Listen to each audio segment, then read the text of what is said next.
Hello readers, it's Sasha, and today I am going to be filming my Goodreads Chooses My April TBR. So if you don't know what this TBR game is, it is essentially I just put the number of books that I have on my want to read list on Goodreads. I throw it into a random number generator, and the first 5 numbers that come up correspond with books that I'm going to read throughout the month of April. But last month I did add a little bit of a twist to it. So essentially I added that if I get a number that ends in a 5 or a 0, I would have to add an extra number. And also, if I land on a book that's not out yet, I have to add an extra number. But I have like 700 and some, and I think only like 30 books that aren't out yet, so the odds, they're high that I won't, so that's good. Watch me jinx myself. But yeah, so hopefully I will be able to incorporate some of these books into reading vlogs and stuff that I have coming up as well, and then at the end I will also go over all of the other books that I'm planning on reading for the month that are set in stone. There are some books that I'm just not sure about yet, so you won't know until the vlog is actually coming out, but I do have some that are set in stone. So yeah, it should be a lot of fun. So the goal is to simply not get a 0, 5, or land on a book that has not been published yet.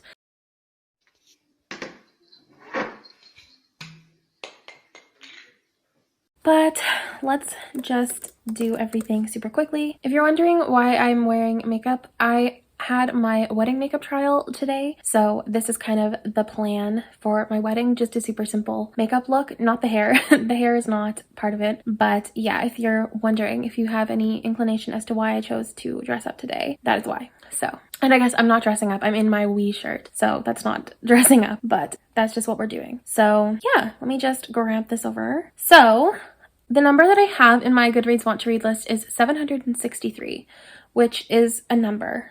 And it stresses me out, but it's okay. So yeah, we are ready to go. Let's go. Let's do this. It'll be lots of fun. Number 1.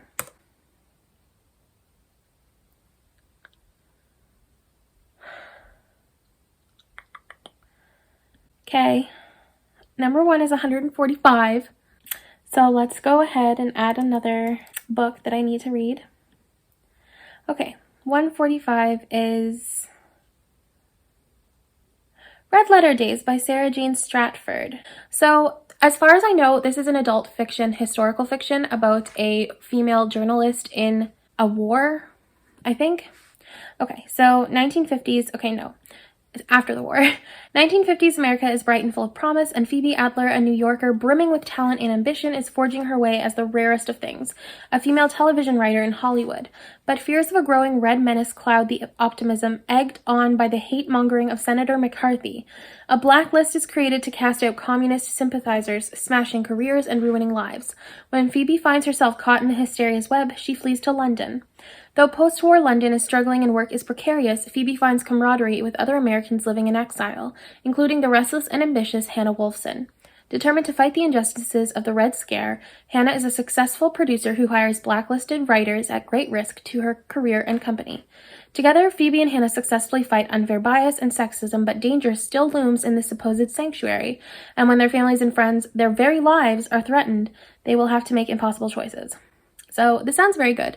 When I added it, I was kind of on a historical fiction kick, and I love anything to do around the 30s to 50s time frame. I don't know, I find it such an interesting and fascinating time frame to see how they went from the depressions to the war to booming again. I just think it's really cool.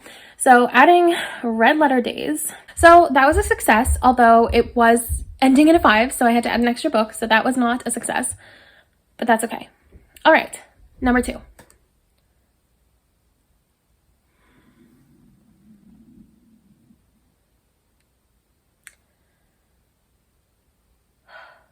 Okay, it's fine. Number 2 is 435, so we're just gonna add another one. Why not?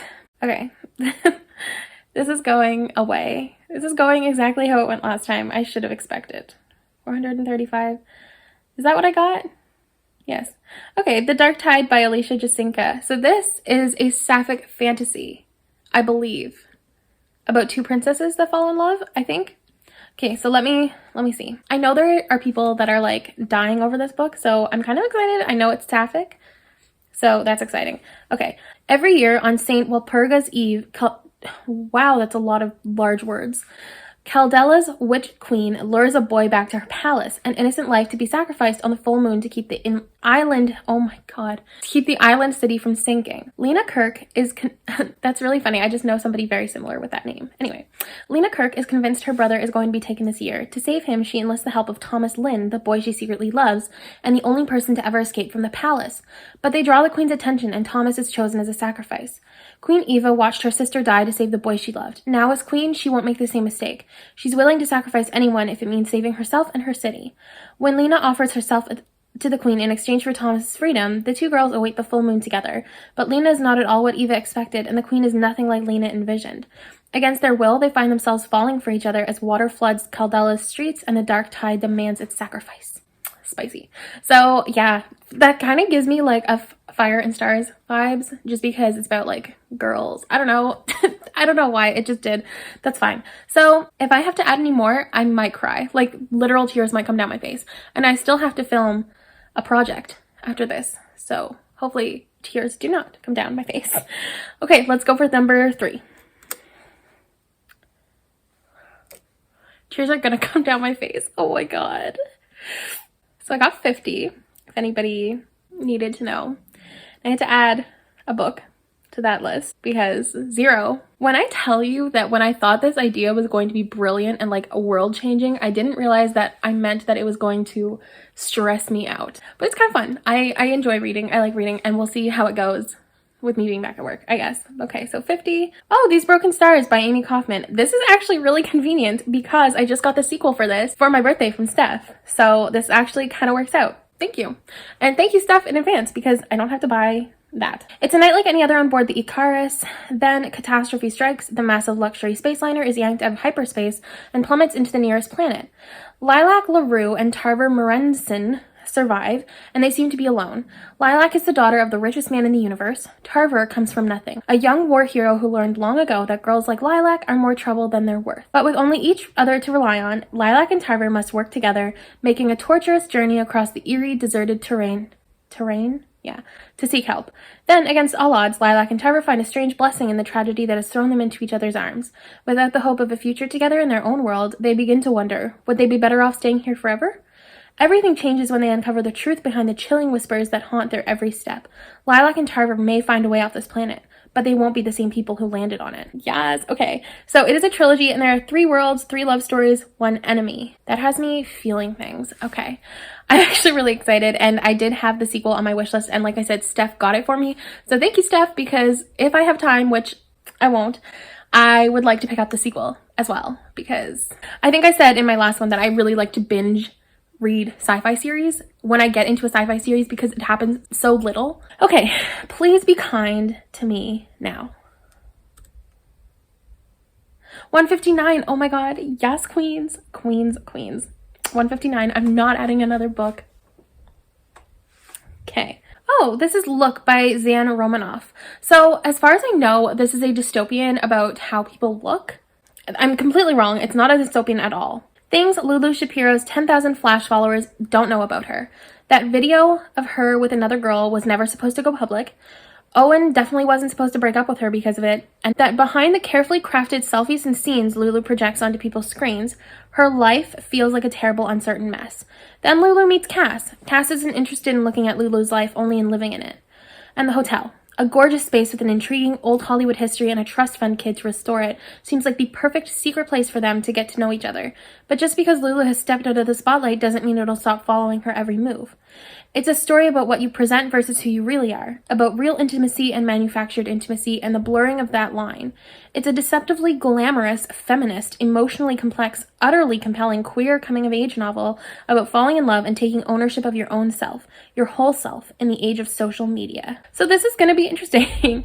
I only really added it the first time because I was like, I've literally never read from an author whose name starts with Z. So that was exciting. But now I'm actually intrigued by the concept as well, so good. Okay, we're not off to a great start. That was just the first one. I haven't had to add an extra book, so that's exciting. Next.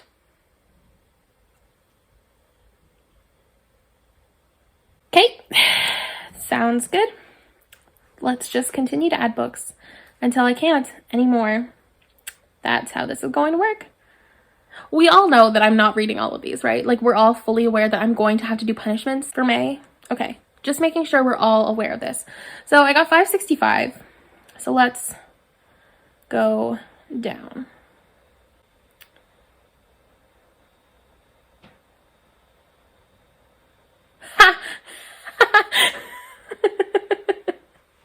No, bye.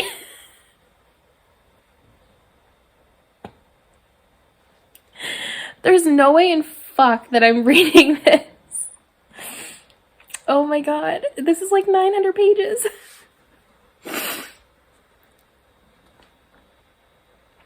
Well,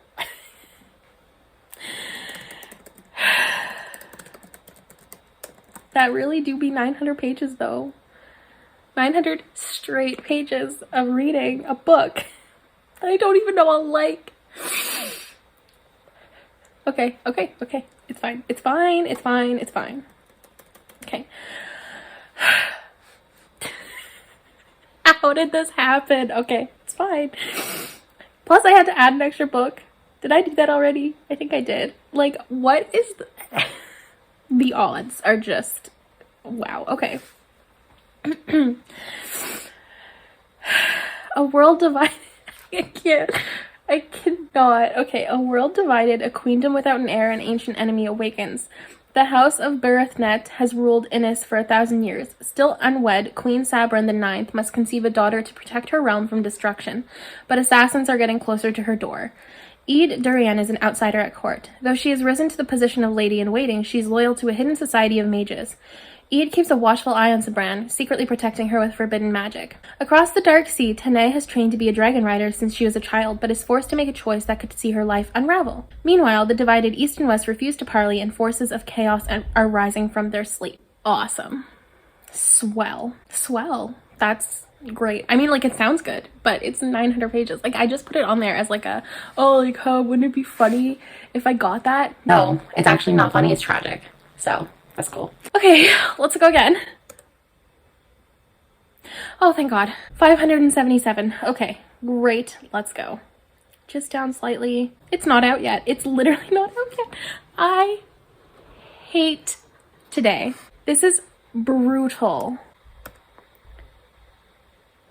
Oh my God. Okay, 735. I'll just add another one.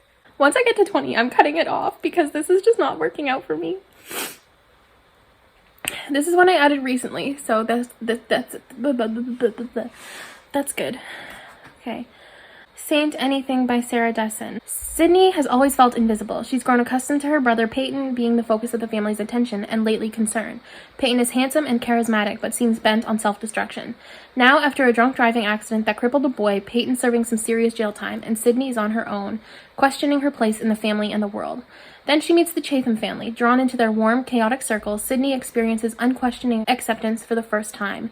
There is effervescent Layla, who constantly falls for the wrong guy, Rosie, who's had her own fall from grace, and Mrs. Chatham, who, even though ailing, is the heart of the family. Okay. But it's with older brother Mac, quiet, watchful, and protective, that Sydney finally feels seen, really seen, at last. So I think this is like her... I guess it's not new, it's 6 years, but I know that this was like a big thing when it came out. I'm interested to read it actually because I know I've heard really good things about it, and it does have a pretty good rating, and yeah, so that's good.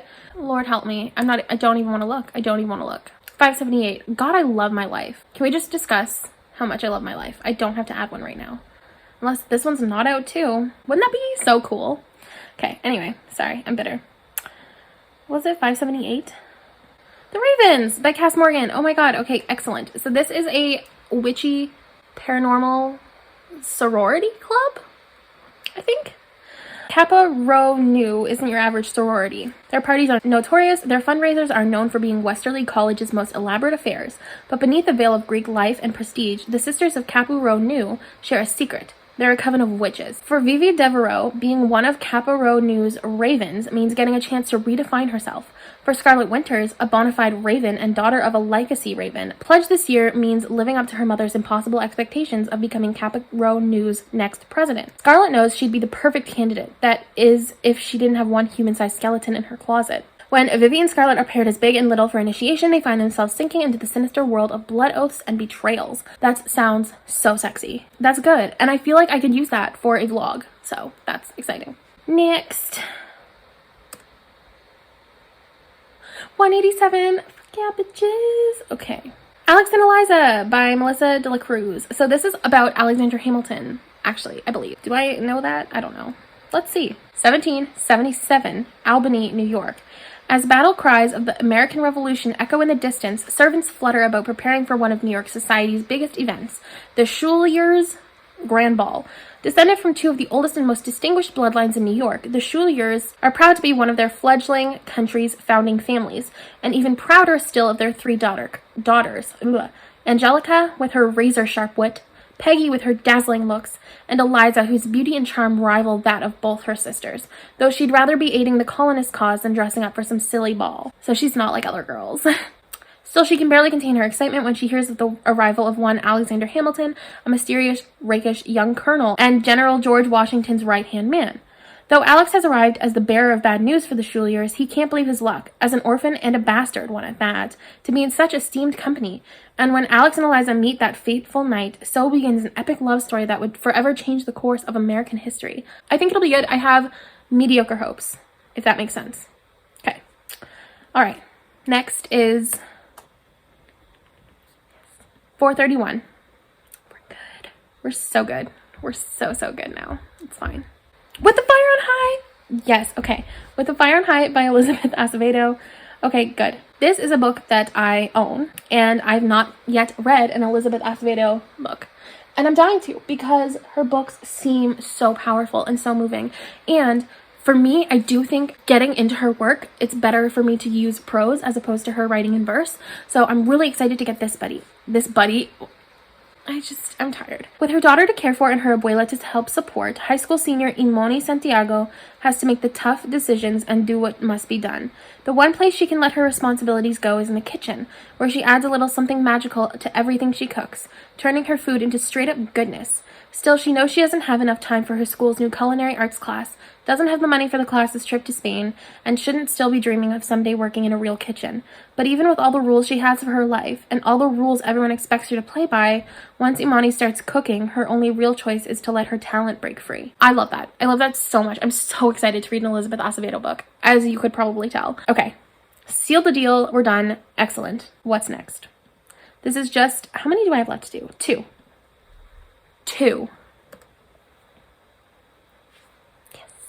Okay, so 474, also down there a little bit. Godshot by Chelsea Beaker, I think it is. So this is actually something that I saw on Mixed Channel, and yeah, it's like a fiction about cults. So, drought has settled on the town of Peaches, California. The area of the Central Valley where 14-year-old Lacey May and her alcoholic mother lived was once an agricultural paradise. Now it's an environmental disaster, a place of cracked earth and barren raisin farms. In their desperation, residents have turned to a cult leader named Pastor Vern for guidance. He promises through secret assignments to bring the rain everybody is praying for. Lacey has no reason to doubt the pastor, but then her life explodes in a single unimaginable act of abandonment.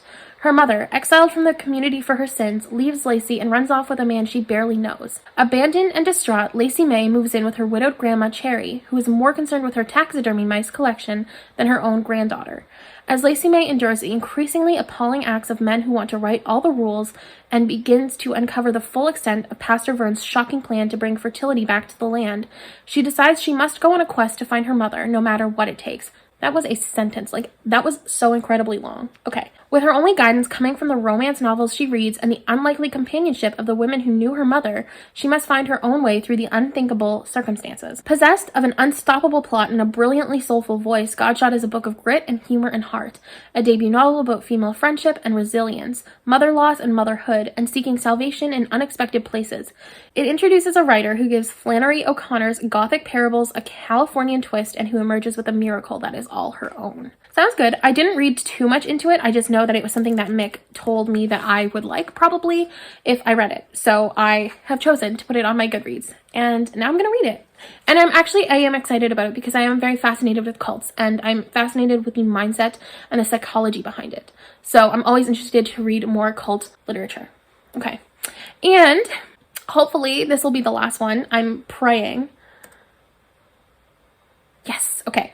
31. So 31 is likely a book I own, which is super exciting. I'm always trying to get through my own TBR. No, oh my god. Okay, so I got The Wishing Spell, The Land of Stories, The Wishing Spell. So this is actually going to be a reread for me, which could be good because it might be nice to have not as much to read. But essentially, this is about Alex and Connor Bailey's world that is about to change. This is a fast-paced adventure that uniquely combines our modern-day world with the enchanting realm of classic fairy tales. The Land of Stories tells the tale of twins Alex and Connor through the mysterious powers of a cherished book of stories. They leave their world behind and find themselves in a foreign land full of wonder and magic where they come face to face with the fairy tale characters they grew up reading about. But after a series of encounters with witches, wolves, goblins, and trolls alike, getting back home is going to be harder than they thought. I personally loved it a lot as a teenager. Chris Colfer wrote it, and, you know, he was everybody's favorite Glee character. And if he wasn't, it's okay to be wrong. But I have the first 3 books, and I've wanted to reread them so bad because I just think they're such a phenomenal series. But holy crap, this is a commitment. This month is a commitment. I am stressed. I am so incredibly stressed, actually. So next, I'll just go through a little bit of what I have to read for vlogs coming up. So I am actually planning on reading 3 books for a vlog coming up where I reread some of my favorites from high school. And for that, I'm rereading the Bells trilogy by Jen Kalanita. And this isn't very popular, I'm aware of that, but I really, really wanted to reread it. So I was like, I should just make a video documenting my thoughts and talking about the differences I felt now versus then. So this is essentially about a girl who is living with her grandmother, but her grandmother is actually too sick to take care of her. So she ends up moving in with an uncle she literally had no idea existed. And it turns into her being thrown into this world of politics and fame and richness. And she just doesn't know how to handle it. And she's balancing that and balancing new friends. And it's really wholesome. And I really liked it. And the font is like comically large. So I will have no problem getting through this. I also wrote to Jen Kalanita as like a 17-year-old girl and was like, your writing is incredible. And she wrote back, so that was nice. I am also planning on reading for another vlog. I'm not going to tell you what the vlog is. It's kind of like a secret TBR, but like you'll know the TBR, you just won't know the context. So the first book I plan on reading is Wilder Girls by Rory Power. This is a book about a school of girls, and then this school is the only place that's experiencing a plague. And so one of these girls goes missing, and 2 other girls go looking for her, and it's sapphic, and it's great, and I'm very excited about it. So yeah, I just know that this has such polarizing reviews. Like you either love it or you hate it, or you can't stop thinking about it, or you forget everything about it. Like it's so opposites attract. So I'm really excited to find out where I fall on that spectrum. Next, I'll be reading An Enchantment of Ravens by Margaret Rogerson. This is a book that I didn't really know much about, but I know it's about painting, I know it's about romance, and I know it's about a girl who's fantasy. Yeah. I think she paints something and then people are like, oh my god, like that was important or something. I don't know. I have no idea, but it's short and that's exciting. And then the last one I'm reading for this vlog is The House on Mango Street by Sandra Cisneros. And this is essentially a bunch of like short stories compiled together to talk about this Latina girl in Chicago. So yeah, super short, love it. I'm excited for those as well. And then I have 2 more vlogs coming out, but those will be with books from this list. There's absolutely no way I can add anything else. So we're gonna have to figure that out. But yeah, so that's all I'm reading this month. Oh, no, it's not. I have my book club pick for the Winers Book Club, which I co-host with some of my favorite people ever. So I'll link that down below, the Twitter and all that stuff. However, the Winers Book Club chose The Swallows by Lisa Lutz, and it's all about a murder mystery type situation, and it's feminist, and that's literally all I know. So yes, so that is it. I have legitimate anxiety. I know I'm not going to finish all of the books, like that's just foolish to assume. So I doubled the amount that I started with. I started with 5 and I added 10 books. So if I don't read these, that's 10 possible punishments that I have to do in the month of May. The month I'm getting married. The things I do for my fans. I don't have fans. This is so weird. Okay, sorry. Anyways, thank you for tuning into this video. Please don't forget to like, comment, and subscribe for more content. I do post twice a week, and I post content that I'm sure you're not going to want to miss out on, especially seeing how I tackle this massive TBR. So, until next time, bye readers!